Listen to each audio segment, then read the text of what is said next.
fights between brothers, whether we like it or not, does happen. So I think some people sort of are over interpreting that.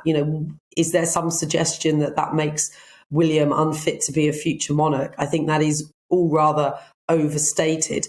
I think it's interesting, and certainly some comfort, if that can be said, to the palace this morning, that the newspapers are dominated by Harry's claims about killing 25 Taliban fighters and the response to that from the military. And in that sense, it's those claims rather than the revelations around William and the palace that are dominating the newspapers. I think that will really get to Harry. I think he's always prided himself on being a military man. He's proud that he had frontline service. And so the fact that he's been rebuked in this way so publicly by the army, I think will come as some surprise to him and be particularly actually devastating. You're totally right there, Anna. Actually, we were talking just a little bit earlier on, Nicholas and myself, about how much that was actually meant to be, just as significant as the papers have made it, or whether it was simply just a throwaway comment, just something that he was saying to the writer, who is obviously writing his autobiography.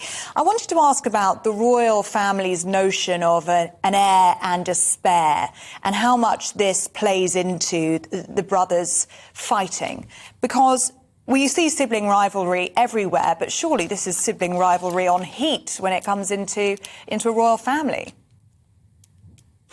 Yeah, I mean, this is the problem of a family business, essentially, and it's sort of repeated in different ways in any family business where there is a sense of entitlement to perhaps the senior son. And in of course, the royal family, they get the ultimate job, as you would have it, the monarch, and to wear the crown. And in the past, of course, an heir and a spare was essential because, life wasn't secure. People died prematurely. And so in many cases, I mean, perhaps most famously, Henry VIII was the second son, but his elder brother Arthur died, and hence Henry VIII came to the throne and indeed married his brother's wife, Catherine of Aragon. So it was always necessary, but it's built into these family businesses. And yes, as you say, there's this sense of the second brother as missing out, and it's being the backup. Diana apparently described Harry as being William's wingman. And as I think Andrew Morton said yesterday, certainly not his hitman, as seems to be the case at the moment.